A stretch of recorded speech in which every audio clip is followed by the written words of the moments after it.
24 তারিখ 25শে ডিসেম্বরের আগে 24শে ডিসেম্বর আমাদের কলেজ থেকে আয়োজন করা হয়েছিল একটা পেপার প্রেজেন্টেশন প্রোগ্রাম। তো সেখানে ফার্স্টেই তোমরা দেখতে পারলে সঞ্চালনার কাজে আমি এবং মৌবনি ছিলাম। ফার্স্ট পেপার প্রেজেন্টার ছিল এখানে সুপ্রিয়। তো তোমরা একে একে দেখতে থাকো। Hello everyone, welcome to my channel simple girl Snigdha. তোমাদের সকলকে স্বাগত। আশা করি তোমরা সকলে খুব ভালো আছো, আমি অনেকটা ভালো আছি। তো আজকে তোমাদেরকে আমি কিছু আমার পেপার প্রেজেন্ট করেছিলাম, তো সেই পেপার সম্পর্কে একটা ভিডিও তোমাদের সাথে শেয়ার করলাম। চলো দেখতে থাকো, স্টার্ট করলাম। আমার আজকে টপিক হচ্ছে অবহাওয়ার কথা। আমরা সকলেই অবহাওয়ার কথা সম্বন্ধে কম বেশি জানি, মানে সেরকম ভাবে কিছু জানা নেই। অবহাওয়ার অবস্থা হচ্ছে অবহাওয়ার অবস্থা হচ্ছে গুপ্ত যুগের সময় জমিদার প্রথা। যখন তখনকার দিনে ব্রাহ্মণ সমাজকে ব্রাহ্মণদের এবং বিভিন্ন মন্দির বৌদ্ধবিহারে জমিদান করা হতো। বিভিন্ন রাজারা নিজেদের পাপ পুণ্যের হাত থেকে বাঁচার জন্য, মানে পাপ থেকে বাঁচার জন্য, পুণ্য করার জন্য জমিদান করতো। এবং এই জমিদানকে আমরা অবহাওয়ার দেবোত্তর এবং ব্রহ্মদেব নামে জেনে থাকি। এই অবহাওয়ার অবস্থা সংস্কৃত অবহার বলতে যারা অধিকার অবহিত বোঝায়। এটি প্রধানত ব্রাহ্মণদের। সুপ্রিয়র পরে ছিলাম আমার টান এবং আমি আমার পেপার প্রেজেন্ট করতে পৌঁছে উঠলাম। দেখো, প্রভাকর বর্ধন ছিলেন হর্ষবর্ধনের পিতা এবং তার দাদা ছিলেন রাজ্যবর্ধন এবং তার একটি ভগিনী ছিলেন যার নাম ছিলেন রাজশ্রী এবং তারপরে তিনি হচ্ছেন হর্ষবর্ধন। তো বিভিন্ন কারণবশত হর্ষবর্ধনের পিতা এবং হর্ষবর্ধনের বড় দাদা রাজ্যবর্ধন যখন মারা যায় তখন মাত্র 16 বছর বয়সে হর্ষবর্ধন সাম্রাজ্যের দায়িত্বভার গ্রহণ করে এবং সেই দায়িত্বভার গ্রহণ করে তিনি সাম্রাজ্যের সর্বপ্রথম যেটাতে মনোযোগী হয়েছিলেন সাম্রাজ্য বিস্তার কিভাবে করবেন সেটা। তো এখানে ফার্স্টে তোমরা দেখতে পাচ্ছ যে বললেন ম্যাম আগের স্লাইড, এখানে তার যে সাম্রাজ্যটা ছিল তার সাম্রাজ্যকে বলা হতো সুবর্ণ যুগ বা সুবর্ণ যুগ বলা হতো এবং 606 থেকে 647 যে খ্রিস্টাব্দ এটা হর্ষবর্ধনের সাম্রাজ্যের গঠন করেছিল। এখানে আমরা হর্ষবর্ধনের কিছু মুদ্রা পাই যেটা রূপোর মুদ্রা এবং এখানে আমরা হর্ষবর্ধনের একটা প্রতিকৃতি পাই। সেখান থেকে এটা হর্ষবর্ধনের প্রতিকৃতি এবং তার কিছু পিঠটাতে এরকম একটা জিনিস আঁকা ছিল।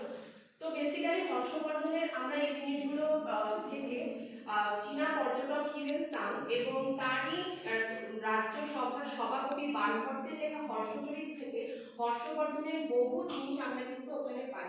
যেমন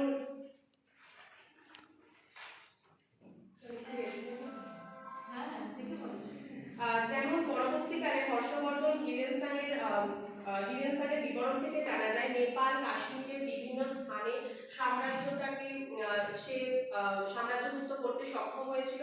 এর পাশাপাশি হর্ষবর্ধন উত্তর ভারত জয় করে এবং দুটো উপাধি গ্রহণ করেছিল। একটা ছিল দাক্ষিণাত্য উপাধি, একটা দাক্ষিণাত্য পথনাম, আর একটা হচ্ছে উত্তর পথনাম নামে সম্প্রদায় পথনাম, আর একটা হচ্ছে উত্তর পথনাম নামে দুটো উপাধি গ্রহণ করেছিল।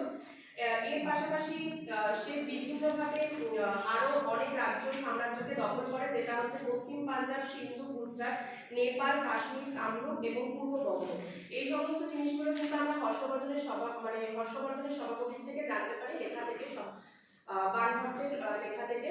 এটা ছিল সেই সময়ে হর্ষবর্ধনের নালন্দা বিশ্ববিদ্যালয়ে থাকা একটা সিলমোহর থেকে জানা যায় যে হর্ষবর্ধন এখানে দেখো বিভিন্নভাবে খোদিত করা রয়েছে। প্রপার আমরা করতে পারবো না কারণ আমরা ঐতিহাসিকরা এটা মানে খুঁজে বের করেছিলেন। এবং হর্ষবর্ধনের পাশাপাশি প্রজাদের ক্ষেত্রে যেগুলো করেছিল তিনি সরাইখানা, বিশ্রামাগার এই ধরনের জিনিসগুলোর প্রচলন করে, এই ধরনের জিনিসগুলো সেখানে বানিয়েছিল যাতে সেখানে প্রজারা এসে একটু বিশ্রাম নিতে পারে। এর পাশাপাশি মানে পুরো রাজ্যটার যাতে একটা খবরাখবর প্রপার পেতে পারে তার জন্য তারা কিন্তু একটা কর্মচারীও নিয়োগ করেছিলেন এবং হর্ষবর্ধন শাসন বিভাগের প্রধান হওয়া সত্ত্বেও তাকে পরামর্শ দেওয়ার জন্য তিনি আরো একজন কর্মচারীকে কিন্তু তার পাশাপাশি নিয়োগ করেছিলেন। এবং এর পরবর্তীকালে হর্ষবর্ধন ছিলেন বেসিক্যালি শিব এবং সূর্যের উপাসক, কিন্তু তিনি শিব এবং সূর্যের উপাসক হলেও তার পরবর্তী জীবনে সে কিন্তু বৌদ্ধ ধর্ম গ্রহণ করেছিলেন এবং তা বলে তিনি যে শুধু শিব আর মানে সূর্যকেই পুজো করতেন তা নয়, বা অন্য ধর্মকে সে নিচু প্রমাণ করতেন সেটাও নয়, অন্য ধর্মের প্রতিও কিন্তু সে সহানুভূতি দেখিয়েছিলেন এবং সমানভাবে সে মানে অপরের যে ধর্ম সেটাকেও কিন্তু তিনি সম্মান করতেন এবং সে ছিলেন প্রচন্ড শ্রদ্ধাবান এবং শক্তিশালী নির্মম একজন মানুষ। চীনা পর্যটক হিউয়েন সাং যখন আসেন 642 খ্রিস্টপূর্বাব্দে কৌনজে একটি মহাধর্ম সম্মেলন হয়। সেই মহাধর্ম সম্মেলনে একটা এটা ছিল সব থেকে বড় এবং এখানে 20 জন রাজা, 4000 জন বৌদ্ধ ভিক্ষু এবং 3000 জন জৈন ভিক্ষু থাকা সত্ত্বেও অসংখ্য যারা ওই সাম্রাজ্যভুক্ত মানুষেরা ছিলেন মানে সাধারণ মানুষ তারা কিন্তু সেখানে থাকতো এবং তারা সেখানে থেকে বিভিন্নভাবে সেই ধর্ম সম্মেলনে তারা কিন্তু অংশগ্রহণও করতেন এবং এরপরে পরবর্তীকালে তারা একটা দান মেলা বলে প্রথা প্রচলন করেছিল, যে দান মেলায় মানে 5 বছর ধরে হর্ষবর্ধন যা কিছু সঞ্চয় করবেন তিনি কিন্তু সমস্ত কিছু তার এই দান মেলাতেই তিনি দান করে দিতেন এবং সেটা বলা বাহুল্য তিনি যে রাজপ্রসাদটা পরে থাকতেন সেটাও তিনি সর্বশেষে একজনকে দান করে দিতেন এবং একটি সাধারণ বস্ত্র পরতেন। এরকম অনেক জিনিস আমরা হর্ষবর্ধনের হিউয়েন সাংয়ের লেখা থেকে পেয়ে থাকি, যিনি ছিলেন চীনা পর্যটক এবং হর্ষবর্ধনের সংস্কৃতির রীতি অনুযায়ী বাণভট্ট ছিলেন তার সভাপতি এবং তার লেখা হচ্ছে হর্ষচরিত এবং কাদম্বিনী, এই দুটি গ্রন্থ ছিল খুবই অমূল্য গ্রন্থ যেটা আমরা ঐতিহাসিকদের থেকে জানতে পারি এবং হর্ষবর্ধন ছিলেন একজন সাহিত্য প্রেমী এবং তিনি সাহিত্য রচনাও করতেন। তার 3টি বই ছিল খুব পপুলার, সেটা হচ্ছে নাগদত্ত, রত্নাবলী আর হচ্ছে প্রিয়দর্শিকা। এই 3টি বই থেকে তার সম্পর্কে বহু জিনিস জানা যায়। এর পাশাপাশি হর্ষবর্ধন বিদ্যা এবং বিজ্ঞানের অনুরাগে পৃষ্ঠপোষক ছিলেন, যেটা আমরা সিলটা দেখালাম নালন্দা বিশ্ববিদ্যালয়, সেখানেও কিন্তু তার কিছু ভূমিকা ছিল। তো নালন্দা বিশ্ববিদ্যালয়ে বহু দূর দূর থেকে অনেকে ছাত্রছাত্রীরা আসতো পড়াশোনা করার জন্য, সেখানে ছাত্রীরা আসতে পারতো না, ছাত্রীরাই আসতেন এবং যারা মেধার দিক থেকে অনেকটা এগিয়ে ছিলেন তারা ওখানে বিনা পয়সায় পড়াশোনা করতে পারতেন। এটা ছিল তখনকার যুগে সব থেকে ভালো এবং বৃহৎ শিক্ষা প্রতিষ্ঠান এবং নালন্দা বিশ্ববিদ্যালয় নামে যেটাকে আমরা জানি। এর পাশাপাশি তিনি রাজ্যজয় সুশাসন প্রতিষ্ঠা এবং দয়ালু এবং দানশীল গুণী বিভিন্নভাবে তার আমরা পরিচয় পেয়ে থাকি। হর্ষবর্ধনের যে শাসন ব্যবস্থা প্রচলন করেছিলেন সেটা ছিল জনকল্যাণময় একটি শাসন ব্যবস্থা এবং সেখানে আমরা যেটা আগেই বললাম সরাইখানা, দাতব্য চিকিৎসালয়, এর পাশাপাশি মানে প্রজারা কিভাবে ভালো থাকবে, প্রজাদের ভালো রাখারও কিন্তু তিনি চিন্তা করতেন। সবসময় যে তিনি সাম্রাজ্যকে বিস্তার কিভাবে আমি ঘটাবো তার দিকেই মনোযোগী হয়েছিলেন তা কিন্তু নয়, সাম্রাজ্য বিস্তারের পাশাপাশি তিনি প্রজাদেরকে কিভাবে সুখ স্বাচ্ছন্দ্যে ভালোভাবে রাখতে পারবেন সেই বিষয়টাও কিন্তু ছিল। এবং যেটা সব থেকে আমরা ইতিহাসের পাতা যখন খুলি তখনই আমরা দেখি যে রাজারা প্রচন্ড পরিমাণে ভূমি রাজস্ব আদায় করতে হবে আমাদের, তাতে কৃষকেরা কিছু থাকলো তারা কিছু খেতে পেলো সেটা কিন্তু অনেক রাজারা দেখতো না, বেশিরভাগ রাজারাই দেখতো না, কিন্তু ইতিহাসের পাতা এরকম অনেক রাজা রয়েছে যারা কিন্তু দেখতো সেই বিষয়টা। তার মধ্যে কিন্তু অন্যতম ছিল হর্ষবর্ধন এবং হর্ষবর্ধনের সেই সময় আয়ের উৎস ছিল ভূমি রাজস্ব, যেটা হিউয়েন সাং বলেছেন যে হর্ষবর্ধনের আমলে প্রায় 3 ধরনের মানে কর আদায় করা হতো, একটা ছিল ভাগ বলি আর একটা ছিল হিরণ্য। ভাগ বলিটা বেসিক্যালি ওখানে যে চাষাবাদ হতো সেই চাষাবাদ থেকে যে করটা হতো সেটা ভাগ বলিতে অন্তর্গত ছিল এবং হিরণ্য যেটা ছিল সেটা হচ্ছে বণিক সম্প্রদায় থেকে আদায় করা হতো একটি কর, সেটাকে আমরা হিরণ্য বলে জানতে পারি।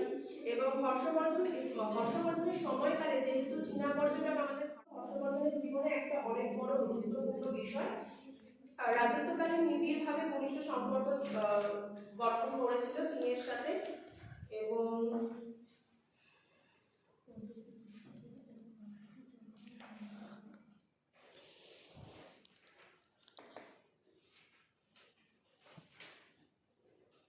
এখানে যেমন একটা মানে ছবি কল্পনা করে আঁকা হয়েছে 19 শতকে আঁকা, যে হর্ষবর্ধন বুদ্ধকে সম্মান জানিয়ে তার মাথার উপরে ছাতাটা ধরেছে, এটা তাকে সম্মান জানিয়ে একটা 19 শতকে একটা আর্টিস্ট এটা এসেছিল। তারপর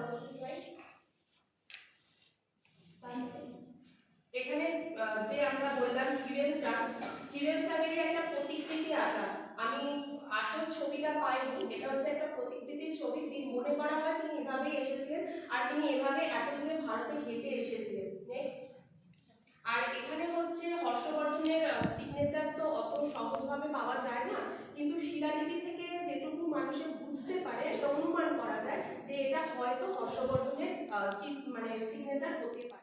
তো এখানে তোমাদেরকে আমি দুটো টিমের পেপার প্রেজেন্টারদের সাথে একটু সাক্ষাৎ করলাম। এটা ছিল সঞ্চিতা, আর আমাদের সেমিস্টারে দুজন ছিল, একটা হচ্ছে আমি আর একটা হচ্ছে সুপ্রিয়। তো এদের দুজনেরই পেপার প্রেজেন্টেশনটা তোমাদেরকে দেখালাম। সকলে তো দেখানো সম্ভব হয় না, তাই জন্য আমি অল্প অল্প করে দেখানোর চেষ্টা করলাম। হরপ্পাবাসীরা মূর্তি মানে ধূপের ছাপ থেকে এটা বোঝা যায় যে হরপ্পাবাসীরা মূর্তি পূজার সময়।